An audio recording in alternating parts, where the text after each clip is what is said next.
मौजूद बुजुर्गों, नौजवान साथियों और हजारों हजार की संख्या में मातृशक्ति, मेरे छोटे भाई, सबका मैं इस डालमान के ऐतिहासिक कार्यक्रम में अभिनंदन करता हूं। आप सबका मैं हृदय से आभार प्रकट करता हूं कि रात की 1 बजे भी, 1:30 बजे भी वही जोश है जो 9, साढ़े 9, 10 बजे था। मैं आपको इतना ही विश्वास दिलाता हूं, एक नई क्रांति इस राजस्थान की धरती पे शेखावटी और मारवाड़ अंचल से आ चुकी है। भाइयों, ये वही इलाके हैं जहां 15 साल पहले किसी और का दबदबा हुआ करता था। ये वही इलाके हैं जहां तेजा जी के जयकारे के साथ आप लोग आगे बढ़ रहे हैं, सत्ता के सिंहासन की ओर बढ़ रहे हैं। मुझे याद है 2022 का उपचुनाव, जब मैं डालमान के अंदर आया था, आपने भारी वोट राष्ट्रीय लोकतांत्रिक पार्टी के उम्मीदवार को दिए और 47,000 से ज्यादा वोट आरएलपी को 2022 में आपने डाले थे। एक परिवर्तन का आगाज चूरू की धरती से किया। सुजानगढ़ के अंदर 21 के चुनाव में सीताराम जी यहां बैठे, 30,000, 35,000 के लगभग वोट आपने आरएलपी को डाला। 66 साल बाद वीर तेजा जी के जयकारे के साथ एक पार्टी का निर्माण किया आपके भाई ने। आपका सम्मान देश के अंदर बढ़ाया और जब देश में किसान कौम को आवश्यकता पड़ी तो हरियाणा, उत्तर प्रदेश, पंजाब और दिल्ली के किसान नेताओं से पहले मोदी की सत्ता को ठोकर मार के अपने भाइयों के लिए कोई सड़क पर आया। नागौर का सांसद था। जब सेना को ठेके में दिया, कोई नहीं बोल रहा था। जोधपुर में 2 लाख जवानों की रैली, झंडे के साथ आंदोलन करके लोकसभा में कहा कि हम वही हैं, उसी कौम से आते हैं जिसने बार बार दिल्ली पे कब्जा किया, जिनका राज रहा और जिन्होंने मोहम्मद गजनी और गोरी का दिमाग ठीक किया था 1000 साल पहले। प्रधानमंत्री जी, अगर सेना का ठेका निरस्त नहीं किया तो दिल्ली के अंदर नौजवान घुस जाएंगे। मैं आपको विश्वास दिलाता हूं कि चूरू, नागौर, सीकर, गंगानगर, हमारे तमाम झुंझुनू और शेखावाटी, मारवाड़, भरतपुर से लेकर तमाम इलाके जहां सबसे ज्यादा बच्चे हमारे सेना के अंदर जाते हैं, सिर्फ किसान आंदोलन के अंदर मोदी की हार का बदला लेने के लिए प्रधानमंत्री ने सेना को ठेके पे दिया, हमारे बच्चों के हितों पे कुठाराघात किया। कभी बर्दाश्त नहीं करेंगे। एक बड़ा आंदोलन राजस्थान की धरती से चालू करेंगे और दिल्ली को घेर लेंगे। दिल्ली घेरना तो आसान है। अभी जैन जी दिल्ली में बैठा था जंतर मंतर पे। राजस्थान का कोई नौजवान अगर जैन जी की मदद के लिए गया, नागौर का सांसद आपका भाई उन बच्चों की मदद के लिए जंतर मंतर पे गया और पार्लियामेंट के अंदर मोदी सरकार को जबरदस्त तरीके से यह आभास दिलाया कि अब देश का नौजवान आपकी चिकनी चुपड़ी बातों में आने वाला नहीं है। भाइयों, पार्लियामेंट जब चलती है, आप देखते हैं लोग अपनी अपनी पार्टी का जयकारा लगाते हैं, लेकिन किसान कौम का जयकारा अगर कोई लगाता है, मुझे याद है जब मैं चुन के गया था, मैंने वीर तेजा जी महाराज का जयकारा लगाया। उस समय मोदी की पार्टी में एनडीए अलायंस के अंदर था, पार्टी मेरी थी, मैं उनका पार्टनर था। तब प्रधानमंत्री मुझे बोले कि हु इज तेजा जी। उसी प्रधानमंत्री को खरनाल में नाक रगड़वा दी, ये है तेजा जी। मेरी तरफ से प्रयास में कोई कमी नहीं रही।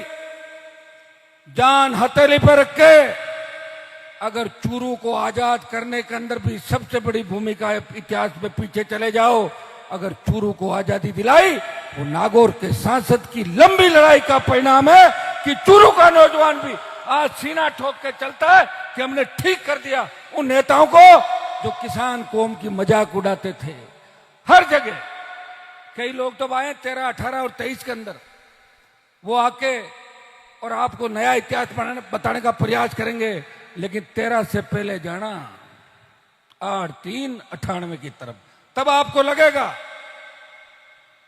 कि छोटे भाइयों की अंगुली पकड़ के उन्हें राजस्थान की विधानसभा और आंदोलन, लोकतांत्रिक तरीके से आंदोलन और एसपी, कलेक्टर, आईजी से बात करना और सड़कों पे इस राजस्थान के तमाम बड़े अधिकारियों को जब चाहा रात को 2 बजे पे बुलाने का अगर काम किया तो नागौर के सांसद ने आपका सम्मान देश के अंदर बढ़ाया।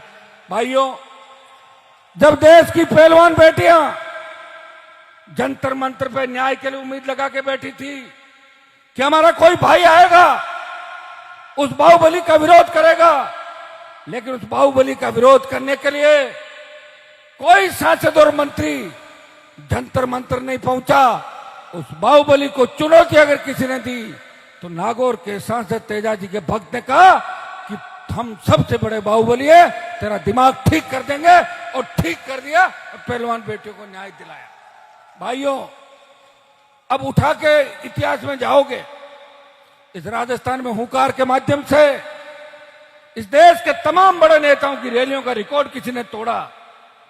राजस्थान के धौलपुर से बाड़मेर और डूंगरपुर से गंगानगर तक अगर किसान के बेटों को एक करके तेजाजी के जयकारे के साथ एक जगह बैठना, लड़ना और आपसी झगड़े छोड़ के सत्ता के सिंहासन की ओर बैठना सिखाया और अपने लोगों का ध्यान रखा। तारानगर के चुनाव के अंदर ध्यान रखा कि नहीं रखा? हाँ, तो बस समझदार बन जाओ। रखा था, मैंने ही ध्यान रखा था। और जो ऊंचे होकर चलते थे चौड़े चौड़े, उनकी गर्दन मैंने ही झुकाई नीचे राजस्थान के अंदर। और वसुंधरा राजे को 7 समंदर पार उसके दोस्त ललित मोदी के पास मैंने ही भेजा था, 7 समंदर पार। लेकिन दुर्भाग्य से वसुंधरा तो चली गई, लेकिन भजनलाल का अवतार गलत हो गया राजस्थान के अंदर। ये आपको भुगतना पड़ेगा। देखिए, थोड़े समय तक आप भुगतोगे, उसके बाद सब ठीक हो जाएगा। इस राजस्थान में आप देखिए कि भारतीय जनता पार्टी जिन लोगों के नारों के साथ सत्ता में आई, गाय, साधु, राम मंदिर का चंदा चोर लिया 3000 करोड़ का। कहां गया वो चंदा? काम ले लिया पार्टी के लोगों ने। नारे लगाते हैं हम लोकसभा में कि चंदा कहां गया? बीजेपी के दफ्तर में, बीजेपी के दफ्तर, वहीं चला गया चंदा, और कहां से जाएगा? देश के तमाम लोगों की आस्था पे चोट। चंदा हमने भी दिया था, मुझे याद, में कॉलेज में पढ़ता था। गांव में जब ये जोड़ी लेके चंदा मांगते थे ये लोग, अपने लोग सब देते थे। और राम जी के नाम से तो सब राम राम करते हैं, हम तो राम राम करते हैं। हम पक्के धार्मिक लोग हैं, लेकिन किसी धर्म का विरोध नहीं करते। लेकिन चंदा चोरी के बाद एक मैसेज देश में गया, ये चंदा चोर कब धापेंगे। इन्होंने गाय को नहीं छोड़ा। बेराना के अंदर साधु संत आंदोलित थे, वो जमीन के अंदर, भूमि के अंदर वो समाधि लेना चाहते थे, उनकी कोई नहीं सुन रहा था। जबकि साधु संतों ने हमेशा भारतीय जनता पार्टी का साथ दिया। साधु संतों के पक्ष में और गायों को बचाने के लिए बेराना के अंदर लाखों लोगों के साथ आंदोलन किया और जयपुर की भजनलाल सरकार के घुटने टिकवाए और बेराना के अंदर साधुओं की जीत कराई। भरतपुर के अंदर आपने देखा होगा कि जाट आरक्षण के लिए अगर हुंकार भरी, हम दिलाएंगे आरक्षण हमारे भाइयों को। भरतपुर, धौलपुर सहित हरियाणा, उत्तर प्रदेश, उन तमाम 9 राज्यों को जिनमें स्टेट के अंदर आरक्षण है, लेकिन हमें दिल्ली के अंदर आरक्षण नहीं है। हमने यह भी कहा कि जाट के साथ साथ सिद्ध, विश्नोई और हमारे उन भाइयों को भी आरक्षण दो जिनसे हमारा डीएनए का रिश्ता है, जो हमसे निकले हैं, हमारे भाई है, उनको भी दिल्ली के अंदर आरक्षण मिलना चाहिए।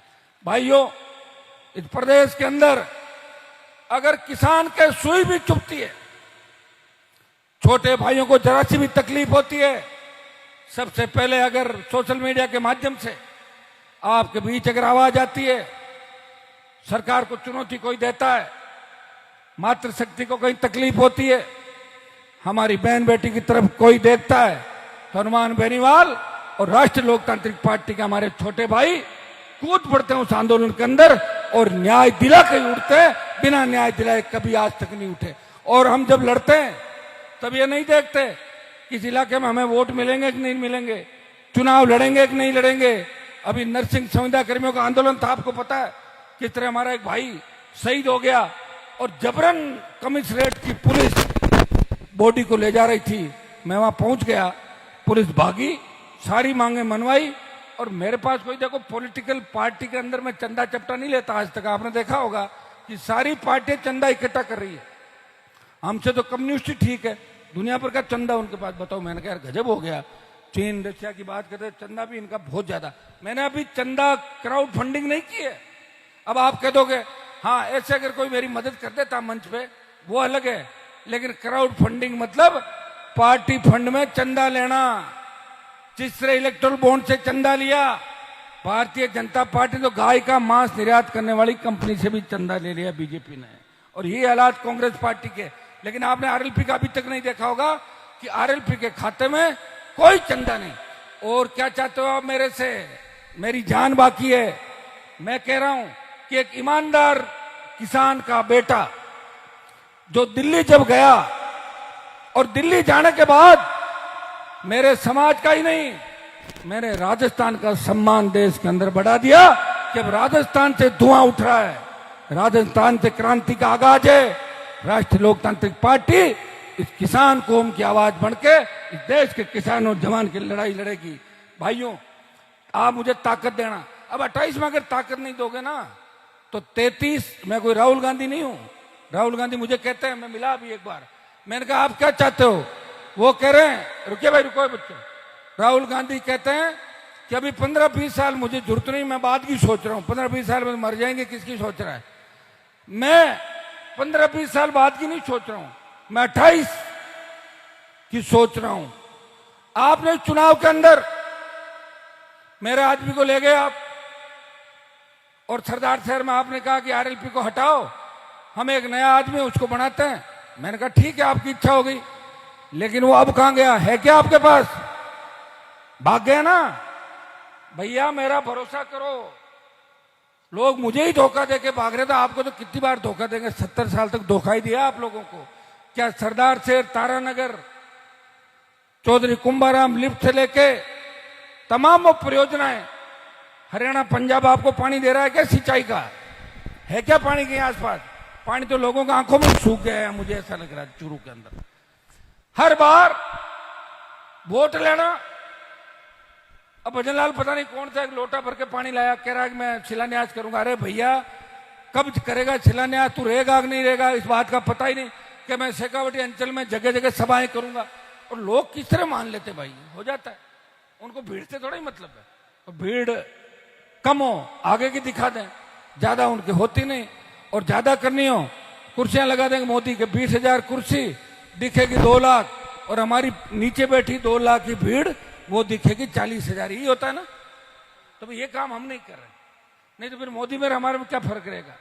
भैया आप सब लोग इस बार चूरू से, सरदार से, तारानगर, राजगढ़, सुजानगढ़, चूरू, नौर, भादरा, जहां 1.25 लाख वोट हमारे और मुस्लिम और एसी जोड़ लो तो 2.25 लाख वोट हो रहे हैं, और एक नहीं रहे हर विधानसभा के अंदर। उसके बावजूद आप अपना एमएलए नहीं चुन पा रहे हो। कभी बीजेपी, कभी कांग्रेस। कांग्रेस वालों के पास चले जाओ, अभी नेताओं के पास, वो कहेंगे हमारी सरकार नहीं। और सरकार होगी जब पेपर लीक और चोरी करने में उनको फुर्सत नहीं मिलेगी, और नहीं फिर बीजेपी कहेगी हम करेंगे। अब आगे भारतीय जनता पार्टी पाताल से ढूंढ लेंगे पेपर माफिया को। मिल गया क्या पेपर माफिया? कहां है वो? 2-4 तो कोई भी पकड़ के खाना पूर्ति कर लेता है। अगर आप चाहते हो कि राजस्थान में आपकी बहन बेटियां रात को 12-1 बजे भी सुरक्षित महसूस करें जैसे घर के आंगन में, तो राष्ट्रीय लोकतांत्रिक पार्टी की सरकार बनाओ। सरकार कैसे बनाओगे?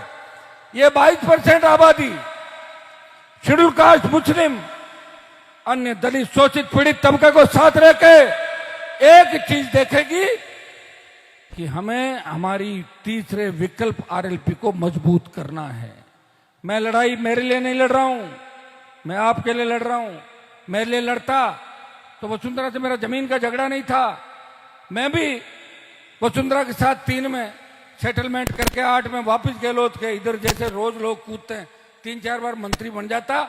मेरी जवानी मैंने इस कौम के खातिर बर्बाद की है, पूरे देश की। याद रखना इस बात का। 28 में अगर वोट नहीं दिया तो 33 में कोई वोट मांगने के लिए आपके बीच इस तरह लड़ाका आएगा नहीं दोबारा। इस बात का विशेष रूप से ध्यान रखना। एक ही चीज तय कर लो कि जैन जी जब दिल्ली को झुका सकता है तो यहां तो जैन जी के साथ सारा ही जैन बैठा है। सन 70 के अंदर पैदा हुए, चाहे 60 के अंदर हुए, उससे लेके अभी तक 25 तक देख लो, अलग अलग समय के अंदर अलग अलग हमारी आबादी रही। भाइयों उठो, खुद के लिए कुछ करो। रात को 2 बजे क्या गहलोत आएगा क्या भाषण देना है? या वसुंधरा आ सकती है 2 बजे धक्के खा के? पायलट आ सकता है क्या 9 बजे डर के सो जाता है और धूप में कहता है कि मेरी चमड़ी है ना काली हो जाएगी, डॉक्टर ने कहा है? तो ऐसे लोग तुम्हें नहीं संभाल सकते। और या फिर भजन लाल जी की तरह समोसा खाने वाला ही चाहिए तो करने दो, मुझे क्या करना है यार, मैं तो 28 तक लड़ाई लड़ूंगा। और 28 के बाद जब रिजल्ट आएंगे मैं कह दूंगा भैया अच्छे रिजल्ट नहीं आए, इसलिए मैं भी थोड़ा सा डगमगा जाऊंगा। और थोड़ा आप भूल भी जल्दी जाते हो, काम होने चाहिए लोगों को। मैंने देखा है लोग काम के लिए क्या क्या करते हैं। लेकिन मैं तो आपको यह भी संदेश देता हूं कि कांग्रेस बीजेपी ने धोखा दिया। 60, 50, 52, 40, 30 विधायक होते भी हमारा सीएम नहीं बनाया, गृह मंत्री भी नहीं बनाया। तो आप भी इन पार्टियों को धोखा दो, काम निकलवाओ इनसे, अंदर घुस जाओ, इनको खोखला करो और खत्म कर दो। करोगे कि नहीं करोगे? हाँ तो बस समझ जाओ सारी बात, तब तो है मजा। और नहीं तो फिर करते रहो, कौन पूछेगा भाई। मेरी लड़ाई तो जब भी मैं छोड़ भी दूंगा ना तो लोग कहेंगे कि 25 से 30 साल लड़ाई लड़ी थी राजस्थान में हनुमान बेनीवाल ने, लोगों को जगाया, माफिया को ठीक किया, भाग गए हमें चुनौतियां देने वाले। और अगर कोई बचे हुए हैं, मेरा तो 48 घंटे का 24 घंटे का भी टाइम आ गया ना, एक साथ इकट्ठा करके और सारा काम हो जाएगा। आप चिंता मत करो, वो सब काम होंगे जो आप लोग चाह रहे हो। मुझे याद है कि चूरू के अंदर मैं अखबार में जब पढ़ता हूं कि हमारे समाज का बच्चा हमारे समाज के बच्चे के सीने में गोली मार रहा है, छोटी सी बात के लिए, या किसी की टूल बन के किसी के इशारे पे हमारी कौम के बच्चे हमारी कौम का ही खून बहा रहे हैं। इससे आप अंदाज लगा सकते हो कि हम कितने सीधे हैं। कोई धर्म, कोई पंथ अगर आया, हमने पकड़ लिया उसको फटाक से। जोड़ लो तो आप संख्या अलग अलग कहने की जरूरत नहीं। हर पंथ, 10 पंथ बता दूं जिनकी शुरुआत जाटों से हुई, उन पंथ में सबसे पहले जाट आए और 99% जाट ही गए। तो भाइयों ये बोली वाली हमारी जाति है, लोग कोशिश करेंगे, लेकिन जाट के साथ जब तक एसी मुस्लिम ये मोर्चा मीणा मालिका नहीं बनेगा तब तक आप सत्ता में नहीं आओगे। पहले आप लोग सत्ता में थे, अब देखो माताएं मैंने बोर होने लगे, शायद लंबा हो गया मेरा भाषण, ये जा रही सारी टाइम बहुत लग गया। अच्छा आज जो टाइम लगा है उसमें मेरा दोस्त नहीं है। मैं तो सरदार शेर तो आ गया था, शायद ताराचंद जी कितने बजे आया था? 9 बजे आ गया था। 9 बजे मतलब 10 बजे आ जाना चाहिए, लेकिन वहां भी कार्यकर्ताओं का सम्मेलन, फिर लंबे समय से आया, लोगों का प्यार, और मुझे पता था कि आप बैठे रहोगे मजबूती के साथ। और आज आपने छापर का जो कार्यक्रम था, उस दिन छापर के प्रोग्राम के अंदर बड़ा मजबूत कार्यक्रम था, 20,000 से ज्यादा संख्या में जवान थे। कभी ऐसा प्रोग्राम छापर के अंदर नहीं हुआ। योग संयोग की बात है, बच्चे ज्यादा उत्साहित थे, वो मेरे पास आना चाहते थे, भाग भाग के, समझ नहीं रहे थे। मेरा मूड ऑफ हो गया, मैं चला गया। लेकिन बाद में बड़ा पश्चाताप हुआ मुझे कि मुझे ऐसा नहीं करना चाहिए, ठीक नहीं लगता, अकेला व्यक्ति हूं, परेशान हो जाता हूं। इसलिए मैंने घोषणा की वहां सरदार शहर में कि दोबारा छापर जाऊंगा और हेलीकॉप्टर लेके जाऊंगा और छापर में दोबारा सभा करूंगा। भाई अपने सरदार शहर की वो यादें आज भी मुझे अच्छी तरह याद है। जब मैं निकलता था रात की 2-2 बजे तक आप मेरा इंतजार करते थे। मैं आपके बीच नया था, लेकिन फिर भी आपने मुझे प्यार आशीर्वाद दिया। विश्वास दिलाता हूं कि आपके बच्चों के भविष्य ठीक करने के लिए पूरी ताकत के साथ लड़ाई लड़ेंगे। अंतिम लड़ाई जरूर है, लेकिन इस बार रिजल्ट आएगा, चिंता नहीं करें। अब की बार आप लाखों लोग मेरे साथ हो और निश्चित रूप से आरएलपी मजबूत स्तंभ के रूप में इस राजस्थान में तीसरे मोर्चे के रूप में उभर के आएगी। अभी पालिका पंचायत के चुनाव है। मैं आपसे आह्वान करूंगा कि एक नौजवान पूरे गांव को बदल सकता है। यहां हर गांव में 100 नौजवान आरएलपी के अपने आप बैठे हैं। मेरे पास एक पैसा नहीं, लेकिन कितनी बड़ी रैलियां आप करते हो। मैं साल में 2-3 रैली करता हूं, कितनी गाड़ियां लेके आते हो भर भर के और वापस चले जाते हो। और तेजाजी महाराज की कृपा से इतना प्यार शायद किसी को राजस्थान में नहीं मिला जितना आपने मुझे दिया। और उसी का परिणाम है कि उत्तर प्रदेश, हरियाणा, दिल्ली और मध्य प्रदेश, महाराष्ट्र, गुजरात तक हनुमान बेनीवाल को लोग प्यार करते हैं। और मैं भी तमाम देश के जो भी मुद्दे हैं उनको मजबूती के साथ उठाता हूं और आपके हर वर्ग की लड़ाई में लड़ रहा हूं, चाहे मजदूर वर्ग हो, चाहे व्यापारी हो, चाहे दूसरे किसान, जवान, चाहे दूसरा तबका हो, मैं उनकी लड़ाई मजबूती के साथ लड़ता हूं। अभी 2 बजे आपके बीच हूं, 11 बजे लोकसभा में देखोगे मुझे आप। 25 साल हो गई, कब रात हुई कब दिन हुआ, आपके लिए लड़ता रहा। और लड़ते लड़ते जो नागौर, जोधपुर, जहां नेता मिलते नहीं थे लोगों से, अपनी अलग चलाते थे, नई मुख्यमंत्री के बराबर की दुकान है, उनको भी ठीक किया। लोगों को, मैं जिस नागौर संसदीय क्षेत्र से आता हूं, मैं वहां की एक छोटी सी बात आपको बताऊंगा। जब मैं 98 के अंदर आया और 18 तक 4 कॉलेज थे नागौर जिले में सरकारी, पूरे डिस्ट्रिक्ट, जो अब डीनो ने अलग नया बनाया, पहले पूरा जिला एक था। 7-8 साल के अंदर 17 से लगा के 26 तक 20 नए सरकारी कॉलेज और खुलवा दिए। कितने? 7 साल में 20 और 60 साल में 4। इससे अंदाज लगा सकते कि कोई व्यक्ति काम करना चाहता है। मैं किसी गांव के अंदर जाता हूं, बच्चा मुझे कहती है 12th स्कूल कराओ, कॉलेज खुलाओ, सब्जेक्ट खुलाओ, हम पढ़ना चाहते हैं। मैं पूरा प्रयास करता हूं। और सरकार किसी की भी रहती है, 6-8 महीने, साल भर मेरी चल जाती है। और जब मेरी चलती है तो इतने छक्के चौके मारता हूं कि सारा 4 साल का बराबर कर देता हूं, तो अपने आप काम होता है। तभी तो काम हुआ। कई बार काम ज्यादा होना भी घातक है। क्यों सर में ज्यादा काम हुआ, वो फीलिंग अलग ले गए और भैंसवाड़ा को जीता दिया मेरे सामने। बताओ, वोट तो 20-25 हजार खराब कर दिया ना है। उसकी रील देखते हो नहीं देखते हो? मजा आता है? क्यों? वो तो कहता मैं ट्रंप से बात करता हूं सीधी। कह रहा मेरी ट्रंप से बात हुई है, ट्रंप ने भैंस लेके बुलाया कि भैंस लेके आओ, अमेरिका आओ और भैंस का काम भी करो साथ साथ। तो भाइयों, लंबी चौड़ी बात नहीं कहूंगा। डालमान के अंदर आप सबने मेरा स्वागत सत्कार किया, जो जोशीले अंदाज में नारे लगाए, सम्मान किया, पूरी सड़कें जाम थी। मैं विश्वास दिलाता हूं मैं आपके लिए अंतिम समय तक लड़ूंगा। जहां किसान कौम का पसीना बहेगा, हनुमान बेनीवाल खून दे के भी आपके पसीने का हिसाब चुकता करेगा। और बदलाव बहुत बड़ा है। अब आप ये मत कहना, सुनो 18-23 में तो आपने कहा साहब यहां मत लड़ाओ, हमारे समाज का हार जाएगा। अरे साहब यहां मत लड़ो, नहीं लड़ाई। 18 गए, 23 गए, 10 साल चले गए ना। अब ये मत कहना कुछ भी। अब तो राष्ट्रीय लोकतांत्रिक पार्टी का जीतने वाला उम्मीदवार कोई भी हो, उसकी जाति कुछ भी हो सकती है। तुम या तो ऐसा करो, तुम अपने समाज के लोगों को जिता के भेजते हो, उनका बॉस कौन है? कहीं तो गहलोत बॉस है, कहीं पायलट, कहीं वसुंधरा, कहीं भजनलाल। आप हो क्या बॉस उनके? लेकिन मेरी पार्टी जो जीत के जाएगा उसका बॉस कौन है? हाँ, तो क्या चाहते हो आप चाहते हो ना भाई अपने नेता को मजबूत करें, तो फिर या तो नीचे का बना लो अपना और या ऊपर वाले को मजबूत कर दो। क्या करोगे? सरदार शहर में मैं गड़बड़ नहीं कर रहा हूं, आप चिंता नहीं करना। सरदार शहर में जैसा आप चाहोगे वैसे ही लड़ाएंगे, ठीक है? लेकिन आसपास समीकरण बनाने पड़ सकते हैं। भाई समीकरणों के बिना सत्ता नहीं आती, सोशल इंजीनियरिंग करनी पड़ती है। 4 जगह वोट देने पड़ते हैं और 3 जगह लेने पड़ते हैं, समझ गए? पूरे नौजवान तैयार हो ना? ये पंचायत और पालिका चुनाव सेमीफाइनल है मेरा। सेमीफाइनल में ठीक रखना, मुझे बराबर से रखना ना, कुछ न कुछ होगा, ठीक है? तो सब लोग नौजवान मेरी मदद करेंगे। मैं आपको विश्वास दिलाता हूं कि नौजवानों के जितने भी मुद्दे हैं, चाहे वो चूरू सरदार शहर से लेके तमाम राजस्थान, मुझे पता है कि आप बहुत बड़ी तकलीफ के अंदर हो, बहुत बड़ी पीड़ा है। 5 लाख पद खाली है। संविदा कर्मियों को नियमित करने की बात सरकार बार बार करती है, कर कहां रही? हमारी आंगनबाड़ी की बहनें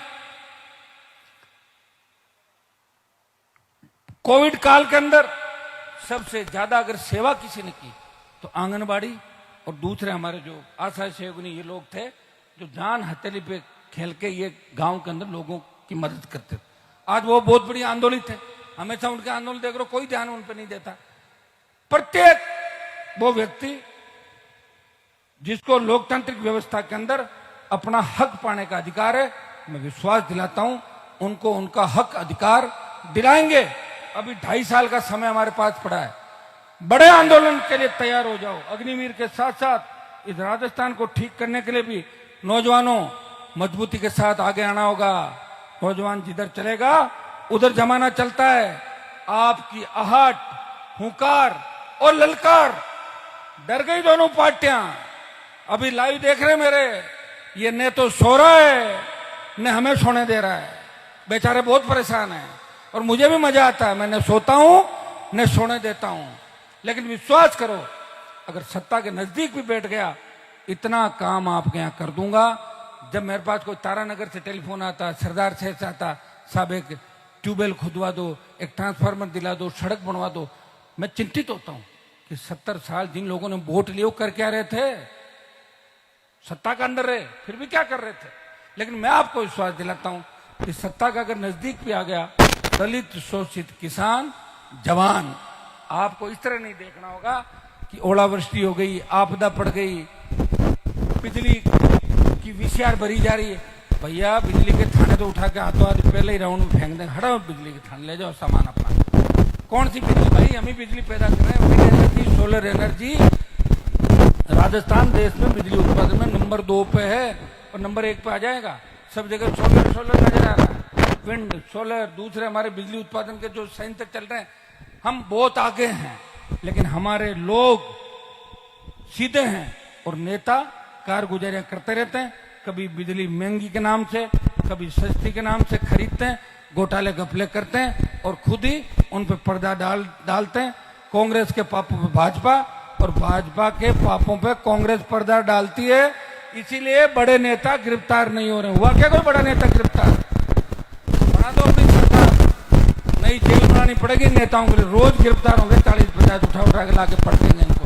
इसके लिए आप मुझे ताकत दें और निश्चित रूप से आप मुझे ताकत देंगे।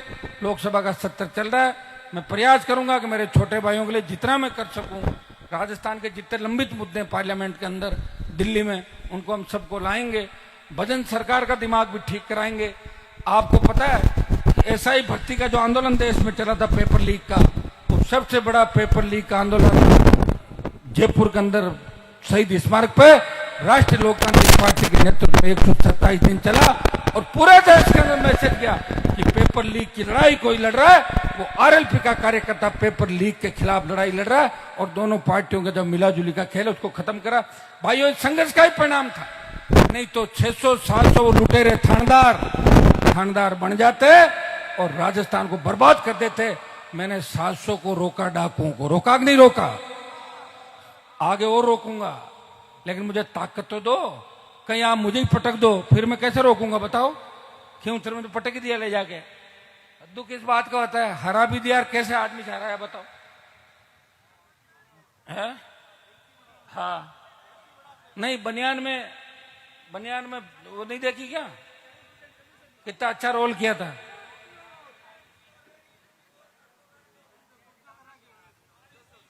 किसका काटना है? यूजीसी तो जैसा तुम चाह रहे हो वैसा हो जाएगा। कान में बता देना क्या चाहते हो। ठीक, तुम्हारी जीत करेंगे। जोरदार 2-3 जोरदार जयकारे लगाएं। लंबा टाइम हो गया, दोबारा आपके बीच आऊंगा, लेकिन एक आग्रह करूंगा कि रात को मुझे कम से कम बुलाओ, दिन में बुलाओ। थोड़ा परेशान हो जाता हूँ रातों। नहीं, अब ठीक है। 5 मिनट है, 5 मिनट और।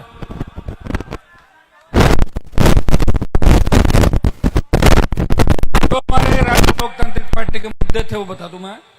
टोल मुक्त राजस्थान, ये हमारा मुद्दा था। हर सड़क पर टोल है और हर आदमी टोल से परेशान है। जब मैं आया था, इस टोल से भी बच्चे परेशान, उसको मैंने बोला। और नेशनल हाईवे और स्टेट हाईवे दोनों की आप देखते हैं कि टोल फ्री हो, सशक्त लोकायुक्त, जिसमें कोई एमपी, एमएलए, मिनिस्टर अगर भ्रष्टाचार करे, सीएम करे, उसके खिलाफ एफआईआर और सीधा कॉग्निस ये ले सके। सशक्त लोकायुक्त की बात हम कर रहे हैं। एक खनिज नीति के अंदर बड़ा बदलाव सरकार करे, लगे हुए हम लोग। और निश्चित रूप से जब आवाज बन जाती है लाखों की तादाद में, जब आप बोलते हो सोशल मीडिया के माध्यम से हमारी आवाज को बल देते हो, तो सरकार मजबूर होती है। हम ये कहते हैं कि खनिज नीति में बदलाव करें, सोना चांदी तांबा तेल गैस ये तो सरकार के, और बाकी जिसके खेत में जो खनिज वो उस किसान का, चाहे 5 बीघा हो, 15 बीघा हो, 25 बीघा, उसकी माइंस भी बढ़ाओ और किसान को मजबूत करो। एक दूसरी जितनी भी कंपनियां यहाँ पे आ रही है, चाहे सीमेंट की हो, दूसरी हो, प्रदूषण फैलाती है, सस्ती रेट पे किसान से जमीन सरकार लेती है, चाहे भारतमाला एक्सप्रेस वे रेल जो भी निकलती है, जमीनों के भाव है 25 लाख 30 लाख रुपए बाजार से, और वो देते हैं 5 लाख 4 लाख और 3 लाख रुपए। तो भाइयों ये चाहते हैं कि बाजार दर से जमीनों का अधिग्रहण करें। दूसरा है एलटी, और आपकी ये लाइन जो जारी है बड़ी 11 132 440 की लाइन है, 220 की, बड़े टावर जो एलटी एसटी, इसके अंदर मुआवजा सरकार कम दे रही है। पार्लियामेंट के अंदर हम बात करेंगे। हम चाहेंगे कि किसान जितना चाहे उसे उतना मुआवजा दो, क्योंकि जिस खेत से ये 2 पोल निकल जाते हैं उस खेत को बर्बाद कर देते हैं, अनाज होता ही नहीं। तो ये आम किसान की मांग है जिस पर सरकार ध्यान नहीं देती। एक आग लग जाती किसी घर में, खलिहान में, पुराने मापदंड है, ज्यादा से ज्यादा जोर मारो तो उसको लाख रुपए मिलते हैं, चाहे करोड़ का नुकसान हो जाए, इतना ही मिलता है आग लगने के उसके अंदर।